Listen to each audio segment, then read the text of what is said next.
8세 전까지. 근데 8세부터 14세부터는 이제 초등학생이거든요. 초등학생 대상으로. 그다음에 중학생, 그다음에 고등학생, 그다음에 20대 청년들을 상담할 수 있고, 그다음에 30, 40, 50, 60, 70, 80 성별은 남자나 여자나 다 상담할 수 있어서 이런 것들을 이게 차곡차곡 만들어 나면서 우리 이제 차트를 만들어 나갑니다. 그리고 다루는 문제들도 여러 가지 문제들이 있어요. 그래서 이런 차트가 있으니까 이 차트를 가지고 이제 상담을 이제 실제적인 사례를 하는 거죠. 뭐 인터넷 사례를 연습하기도 하고, 우리가 실제 사례를 보기도 하고, 그럴 때 이제 어떤 문제들이 있는가, 이런 것들을 생각을 해볼 수 있겠어요. 여러 가지 인생 문제부터 위기 문제, 정신 문제가 있는데, 이제 자주 사용하는, 그 분야별로 자주 사용하는 주제들을 5개씩 묶어놨으니까, 이 인생 문제에서의 이 차이가 위기 문제에서의 차이와는 좀 다르거든요. 인생 문제는 좀 가벼운 문제고 위기 문제는 그보다는 좀 더 어려운 문제고 그다음에 정신 문제는 이제 몸에까지 영향을 미치니까 더 심각한 문제죠. 뭐 가정 문제, 대인 관계, 사고가 이상해요. 사회가 왜 그런지 모르겠어요. 성적으로 문제가 있어요. 이러면 다 인생 문제고 그 다음에 여기까지가 5개를 끊었는데 요거까지 끊은 거는 그냥 가나다 순으로 끊은 거고 이거는 뭐 엇비슷하거나 여러 개가 담겨져 있을 수 있으니까 이런 것들은 다 인생 문제 속에서 이게 다루어지는 내용이라고 보면 되겠습니다. 그 다음에 신앙 문제, 연애 문제, 자녀, 직장, 학교 문제 다 고민들이에요. 그것도 이제 5개씩 묶어서 각 구체적인 분야별로 이런 것들을 생각해 볼 수 있겠고요. 근데 이제 위기 문제로 가면은 이제 좀 더 어려워지죠. 그래서 감정이 조절이 안 돼요. 공포증이 있어요. 대인 기피가 생겨요. 부부간 갈등이 있어요. 불안해요. 그러면 벌써 위에서 했던 주제보다는 이게 좀 심각하게 내려오는 거죠. 그래서 이러한 문제들을 우리가 그러면 그걸 이제 인식하고 다루게 되고 그 다음에 스트레스, 우울증, 뭐 이혼, 재혼도 스트레스니까 구체적인 스트레스로서 중독, 자해, 자살 이런 것도 다 심각한 문제인데 이 위에 있는 문제들이 이게 더 어렵게 되면은 그럼 또 이런 문제까지 되는 거죠. 그러니까 스트레스가 왜 생기느냐 하면은 역으로 보면은 뭐 위의 문제서부터 이런 스트레스가 이렇게 내려오는 경우가 있어요. 그러니까 스트레스인 거죠. 근데 이제 이런 것들이 이제 스트레스화 되면은 그러면 이제 위기로 보니까 그런 것들을 어떻게 대응할지를 또 우리가 보게 됩니다. 그리고 이런 것들이 심해지면 정신 문제가 생겨서 강박, 공황, 망상, 환각, 뭐 섭식장애, 신체 이상 등이 생기는 거고 이렇게 해서 이제 엇비슷하게 다 해당이 되는 경우도 있겠어요. 그다음에 또 다음 주제로 사고장애, 조현병, 조울증, 트라우마, 행동이상. 행동이상이 ADHD를 의미해요. 많이 대상이 되고 있는 이런 문제들을 우리가 다루면서 이런 것들을 이제 다음과 같은 이런 방식으로 이제 단계별로 이제 문제를 해결해 나가는 거죠. 이렇게 문제를 하나하나 해결해 나가서 1단계 영역의 문제, 2단계 유형의 문제, 유형을 다루고, 3단계 감정을 다루고, 4단계 욕구를 다루고, 5단계 소원, 결심, 그 다음에 실천, 변화. 그래서 이런 단계 순으로 이제 상담을 진행을 해 나가요. 어떤 사례든지, 뭐 실제 사례든 아니면은 또 가상 사례든, 뭐 인터넷 사례든 아니면은 대면 사례든, 이런 방식으로 질문을 하고 질문에 대한 답을 하면서 그 사람에게 대한 주제가 뭔지를 살펴보게 됩니다. 그 사람의 그 내용의 주제가 뭘까? 그래서 영역의 문제로 결하고 있습니까? 그러면 어떤 영역의 문제인가? 그럼 이제 6가지 중에 하나를 결정하는 거예요. 그 다음에 그 문제의 양상, 유형, 분류상, 어떤 유형입니까?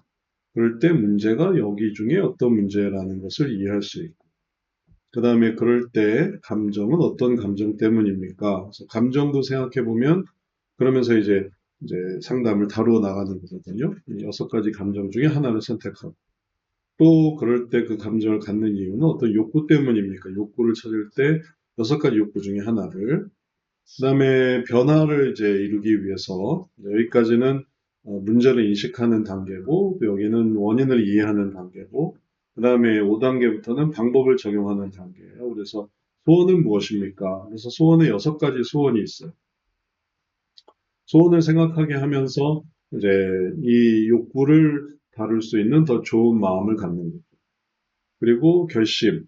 그럴 때 결심은 무엇입니까? 결심을 생각하게 하면서 그 소원을 나타내는 더 좋은 마음가짐을 갖는. 그러면은 이 원인으로 지목이 됐던 감정, 그다음에 감정의 근원이 되는 또 욕구, 이런 것들 때문에 잘 못했던 일들을 소원, 계획이나 능력이나 희생이나 용서, 동의나 이런 소원과 사랑이나 희락이나 화평이나 인내나 긍휼이 양선 이런 결심을 가지고 오면은 문제를 해결할 수가 있어요. 생각하기 나름이라서 이렇게 해결을 이럴 때는 해결을 못하지만 이럴 때는 해결을 할 수 있습니다. 그래서 이제 구체적인 변화를 실천을 통해서 나타낼 때 그 결심을 통해 이루어진 실천은 무엇입니까? 그럼 이제 변화를 이루어가는 과정이죠.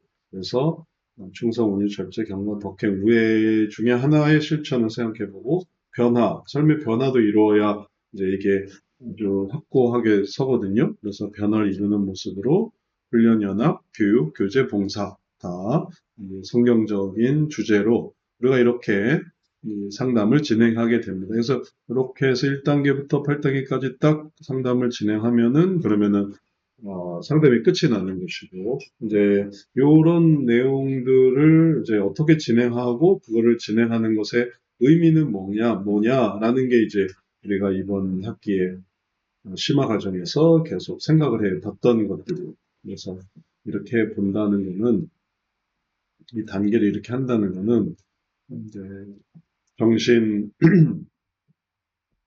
뇌 구조의 영향 속에서도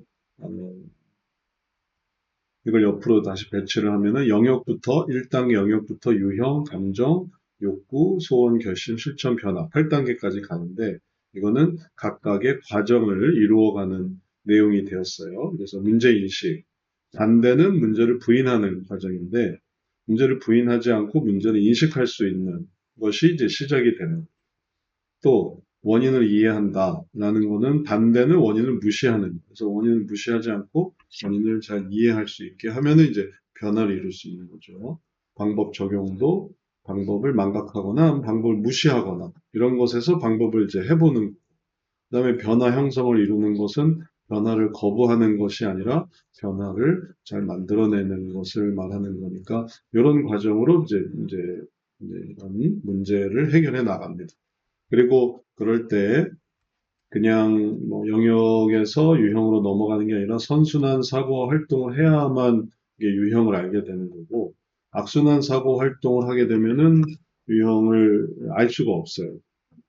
그러니까 뭐 피상담자가 악순환 사고 활동을 한다든지 이 얘기하고 저 얘기하고 뭐 횡설수설하고 혹은 또 자기 얘기를 안 하고 그러면 그 자체가 악순환적인 사고 활동이기 때문에 괴로운 건 괴로운데 유형을 알 수가 없는 상황이 되는 거예요.